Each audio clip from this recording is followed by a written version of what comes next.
Christopher Nolan's The Odyssey is terrible. Purely, utterly terrible. I know that whole culture war thing because of Lupita Nyong'o as Helen of Troy and Ellen Page as Sinon, and the whole thing about them using American accents with 2000 lexicon. But the wokeness of this movie really isn't the worst part. No, the worst thing about this movie is that it's boring. It's boring in ways that betray the original story, and even its attempts to follow the actual story. For one, Odysseus doesn't really come across as clever. A good strategist in some ways, but truly not clever. Like every Nolan character ever, he's too brooding and lacks a sense of wonder. There's no whimsy in this movie. We never get the feeling that Odysseus is clever, even in part because you find it intellectually stimulating or just a little bit fun. He just acts like a Chinese kid who graduated from medical school. Matt Damon fails to even portray the despair Odysseus feels when his men die, when he's trying to prevent their deaths. He just looks like Oppenheimer or Protagonist or the kids from Dunkirk or Bruce Wayne. Odysseus suffers from Nolan character syndrome.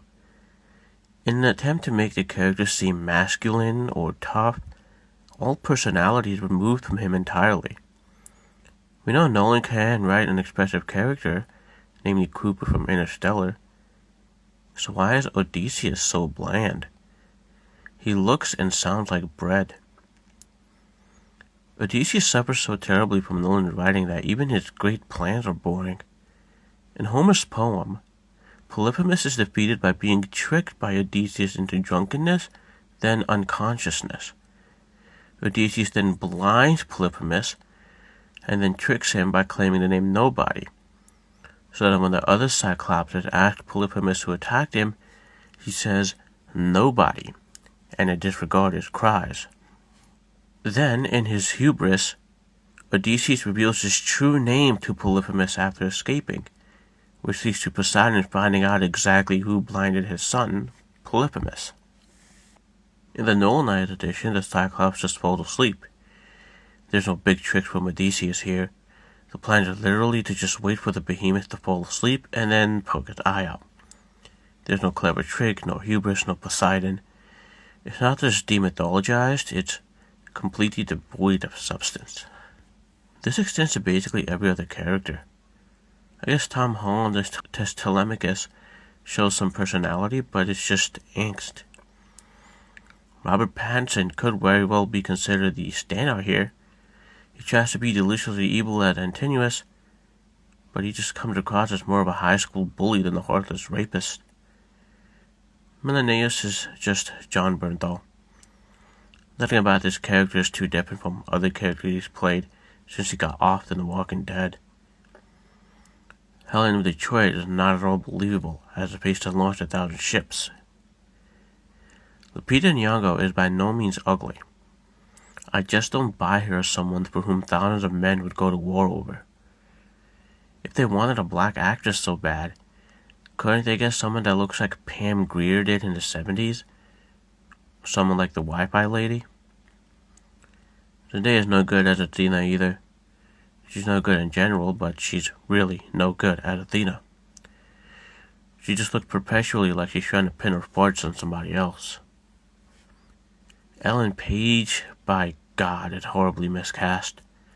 She plays Sinon, a soldier from the Aeneid, a fan fiction 1,000 years removed from Homer's Odyssey. There was no need for this character, much less for this actress to portray him. The dialogue is slop. It's not really a bad thing that they're all speaking in American accents or that they're speaking in a way the least common denominator will understand. What is bad is that they do nothing good with the dialogue. An epic movie like this should have epic lines that bolster the characters. Rome destroyed Messala as surely as Rome has destroyed my family. Where there is greatness, great government or power, even great feeling or compassion, error also is great. We progress and mature by fault, but Rome has said she is ready to join your life to hers in a great future. There are other voices. The voice, for instance, of Arius, waiting for you in Rome. He would tell you, if I may speak in his place, not to crucify yourself on a shadow such as old resentment or impossible loyalties. Perfect freedom has no existence. The grown man knows the world he lives in, and for the present, the world is Rome.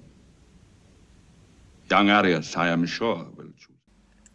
Now Odysseus tells his story to Calypso, the love-stricken nymph who held him hostage for 7 years, not the Phaeacians as in the poem who helped him get back home. The Phaeacians aren't even in this movie. I get that Nolan wanted to tone down the myth of it all, but the Phaeacians are the whole reason Odysseus makes it home. They're a major service to the core theme of hospitality. Nolan's content with revving up this major part of the story just to trim the runtime. It's so ridiculous odd, especially since Nolan is clearly aware of how important hospitality, or xenia, is to the story. He simplified it and rebranded it as Zeus's Law, making it the moral concept of the Golden Rule, which is to treat others as you would wish to be treated. It's not a bad twist on the philosophy, but it's done a great disservice, especially with the absence of the Phaeacians. By removing the Phaeacians, we completely lose the great reinforcement of this idea. The Phaeacians are the ones who practice hospitality rightfully. They are very good hosts who give openly to the guest Odysseus, to whom they provide safe passage, room, and board to Ithaca. The Phaeacians and their relationship with Odysseus is the final act of hospitality we are shown before the vital act of hospitality shown by Telemachus to the disguised Odysseus. See, by the time Telemachus accepts the strange and downtrodden man, we have seen how hospitality is practiced and responded to. Odysseus abused hospitality with the Trojan horse, and led to him being stranded from his family for 20 years. Polyphemus shows bad hospitality, and he's punished with blindness. Penelope shows good hospitality, but she's abused by the suitors. Calypso shows good hospitality despite the ruse used to keep Odysseus on an island, and is unpunished. The Phaeacians show good hospitality, and then they're nearly destroyed by Poseidon, but they're ultimately spared thanks to Zeus's intervention for the very fact that they were upholding hospitality. When Telemachus shows hospitality to Odysseus, who is disguised as a beggar, we take into account how hospitality has been rewarded, punished, or abused, and we anticipate what will happen to Telemachus for his hospitality. If Nolan was going to remove characters, why not remove Calypso instead? She's definitely an important character, but the motif of hospitality would suffer less from her omission than the Phaeacians and Poseidon.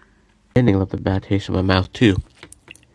After going through all the trouble he did, Odysseus chooses to exile himself for redemption. He makes Telemachus the king, then sails west with Penelope in honor of the dead. In the poem, Odysseus just reclaims his throne, because that's the whole point of the story. Reclaiming the throne was how Odysseus would be reunited with his family in safety, and it's what made the deaths of all his men worth it. Having Odysseus exile himself is just another Nolanism. It's the same ending as The Dark Knight Rises.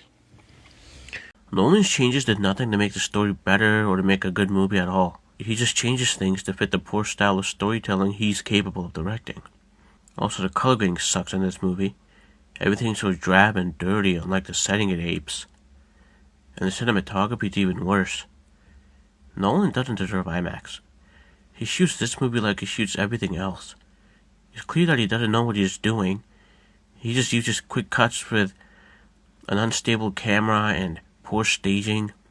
It's just an insult to movie making.